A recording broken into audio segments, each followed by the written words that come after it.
Welcome to Global Watch. Please subscribe and hit the bell icon for more breaking updates. Headlines warn of London's decline, not from disaster, but from a slow, corrosive decay of its economic and social fabric. The fate of London is tied to New York. These cities are global symbols, and their struggles signal a wider crisis. When a pillar of the Western world falters, it's a warning for all major cities. The systems meant to create prosperity have instead funneled wealth upward, leaving society brittle. London's crisis is not isolated, it's a case study for urban futures everywhere. This essay unpacks why the destinies of London and New York are intertwined, and why we must pay attention now. London's transformation into a playground for global capital has left most residents behind.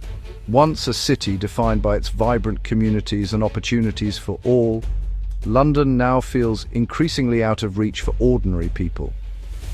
The influx of foreign investment has driven up property prices, turning homes into assets rather than places to live, and pushing long-time residents further to the margins. The promise that hard work leads to a decent life has been broken. For many, daily life is a struggle. Commuting on overcrowded trains, queuing at food banks, and working multiple jobs just to make ends meet. The city's relentless pace now feels more like a burden than a source of hope. The 2008 financial crisis and subsequent austerity gutted public services while policies inflated asset prices for the wealthy. Libraries, youth clubs, and community centres, once the heart of neighbourhoods, have been shuttered or left to decay. Meanwhile, the financial district flourishes, its glass towers a stark contrast to the empty spaces left behind. Inequality became visible. Luxury towers rose next to neglected housing, symbolized by tragedies like Grenfell. The gap between rich and poor is no longer hidden. It's etched into the city's skyline and in the daily lives of its people. The sense of injustice is palpable, as some live in opulence while others struggle for basic safety and dignity. The city's famed diversity is now strained by economic pressures, pitting communities against each other.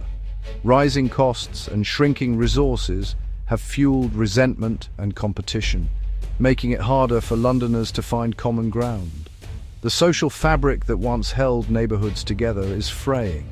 London's engine didn't stall for lack of wealth, but because that wealth became pathologically concentrated. The city generates immense riches, yet most of it flows to a tiny elite, leaving the majority to cope with rising inequality and shrinking opportunities. Most Londoners now face stagnant wages, soaring rents, and declining public services. Families squeeze into cramped flats, young people postpone their futures, and the dream of a better life in London slips further away with each passing year.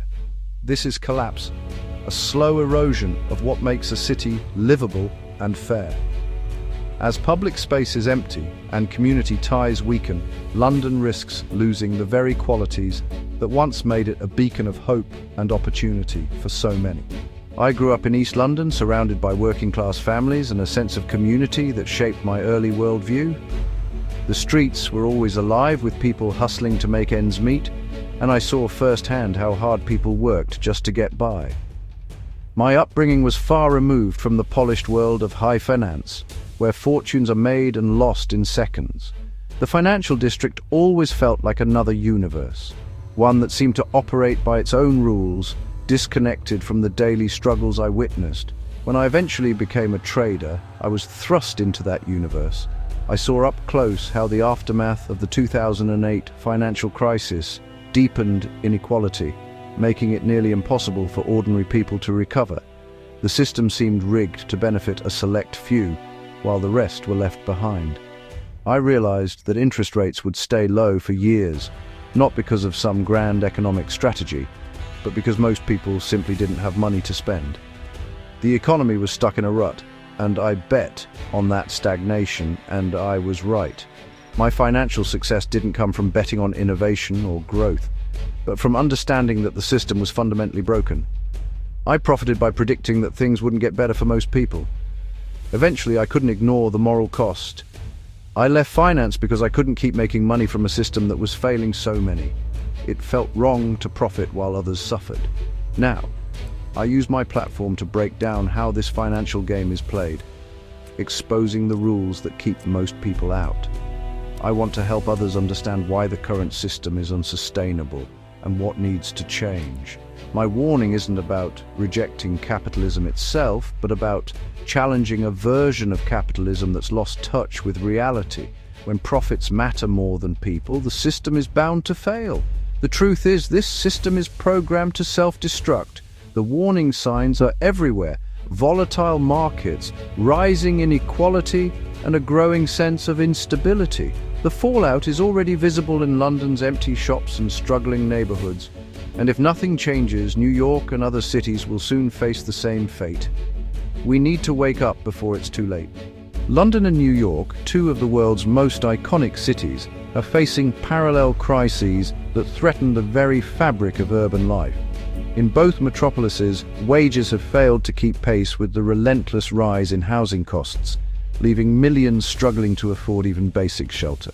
The dream of home ownership, once a cornerstone of middle-class security, is now out of reach for the vast majority of residents. In both cities, the average home price has soared far beyond what most people can afford, creating a stark divide between those who own property and those who do not.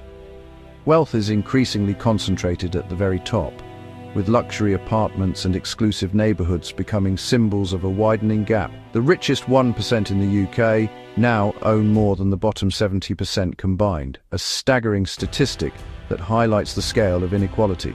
In New York, the top 1% capture over 40% of all income, reinforcing a system where opportunity and security are reserved for a privileged few. This extreme concentration of wealth starves the real economy, leaving many behind and fueling visible social decay. Food banks in London are overwhelmed, while New York faces record levels of homelessness. Volunteers work tirelessly, but the need keeps growing.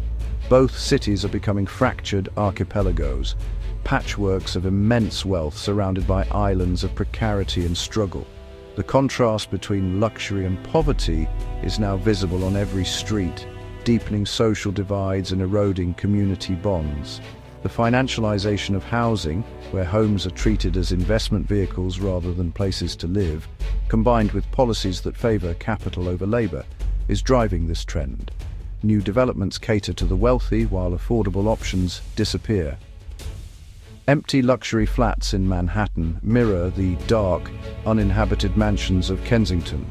These ghostly properties stand as monuments to inequality, while thousands sleep rough or crowd into inadequate housing.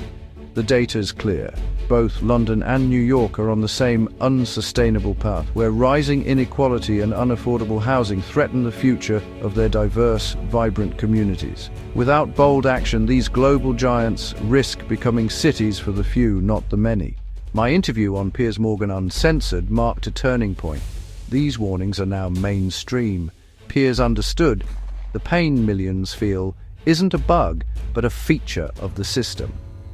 I explained how my trading success depended on this rigged game. The parallels between London and New York are undeniable. When wealth is too concentrated, the economy fails the majority. Piers's reach brought this message to a wider audience, sparking urgent debate. People are tired of being told the economy is strong when their reality says otherwise. The warning is now on the kitchen table, not just in academic circles. Extreme inequality poisons democracy. Those with wealth control politics and media. The result is a government that serves donors, not citizens, fueling disenfranchisement. Economically, this creates stagnation. High markets, flat wages, failing small businesses. The dream of upward mobility fades, replaced by debt and precarity. Socially, inequality breeds anxiety, division, and mistrust. Communities fracture, and demagogues exploit anger for political gain. The UK's Brexit and US polarization are symptoms of this disease. New York's social fabric is strong, but not unbreakable. If pressures mount, its cohesion could fracture, just as in London. The warning: no city is immune.